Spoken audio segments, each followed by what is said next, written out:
Oi gente, sejam bem-vindos a mais um vídeo aqui no canal e hoje eu vou trazer pra vocês um review de um ano de uso do Nintendo Switch OLED. O Nintendo Switch é um console meio inusitado, porque são poucos consoles que te permitem jogar tanto em uma tela grande quanto de forma portátil, isso sem jogar na nuvem, é claro. Mas, então, esse é meu review de um ano com o Switch separado em 3 partes.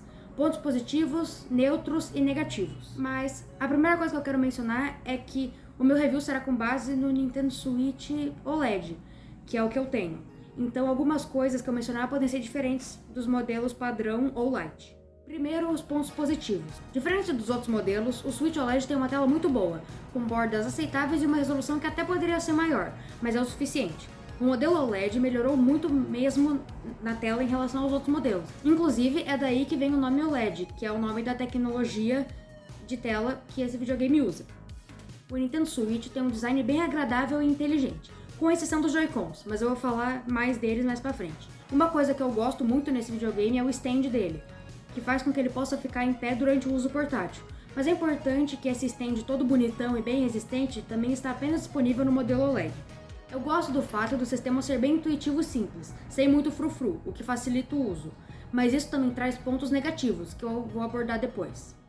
Eu também gosto muito da quantidade de jogos que suportam multiplayer local. Inclusive, eu acho que o Switch é o console atual que tem mais jogos com multiplayer local. Tipo, a própria Nintendo faz jogos com multiplayer local, você nem precisa procurar muito. Pra mim, a principal vantagem de se ter um Nintendo Switch é poder jogar os jogos da Nintendo, como Zelda, Mario e Pokémon, que são jogos exclusivos, ou seja, só tem legalmente para consoles da própria Nintendo. Agora, vamos para os pontos neutros.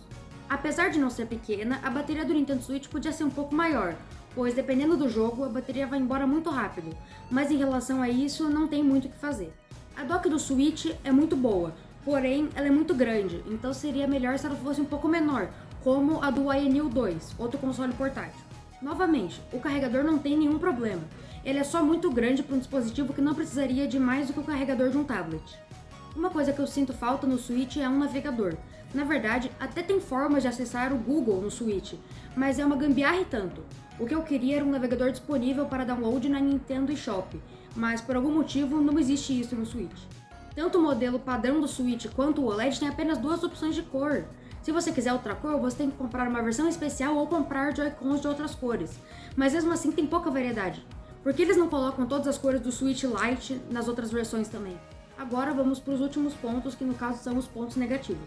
Um grande problema do Switch são os Joy-Cons, esses controlinhos aqui.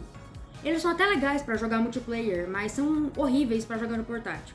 Mas isso dá para resolver com um controle alternativo. Há várias marcas no mercado que fazem esses Joy-Cons alternativos, mas o que eu escolhi foi o Nixie Hyperion. Essa marca, a Nixie, tem vários modelos de controles, mas esse foi o que eu escolhi. E além dele ser muito mais confortável, ele é mais barato do que os Joy-Cons também.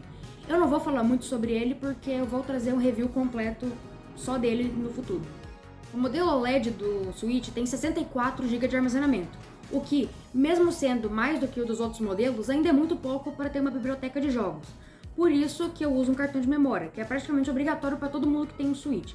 O meu é um da SanDisk de 128 GB, mas tem outras marcas muito boas e também você consegue ter cartão de muito mais memória, mas no meu caso eu uso esse de 128 GB que está mais do que suficiente para mim.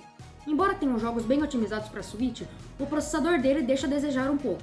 O processador dele é um NVIDIA Tegra X1 Plus, que é basicamente um processador de celular, só que de 2015. Então o Switch já está bem defasado em processador, o que faz com que, dependendo do jogo, ele sofra para chegar aos 30 FPS. Mas um problema maior do que o processamento são os preços dos jogos first party para o console. Embora a Nintendo faça jogos muito bons, pagar R$300 ou mais para cada lançamento não dá. Até tem jogos baratos para Switch, tipo Cuphead e Hollow Knight. Mas se você quiser comprar um jogo da própria Nintendo, se prepare para pagar pelo menos R$250 se não quiser um jogo usado. Eu sei que é meio bobo, mas me dá muita agonia quando eu olho para a parte de trás do meu Switch e o logo não está centralizado verticalmente. Mas tem um bom motivo para isso. Na primeira versão do Switch, o logo era centralizado, mas o stand dele era muito ruim. Então, no modelo OLED, a Nintendo colocou o stand muito maior, que nem até vocês já viram lá no começo nos pontos positivos. Mas assim, se o logo fosse centralizado, ele ficaria cortado pelo stand, ficaria aqui no meio.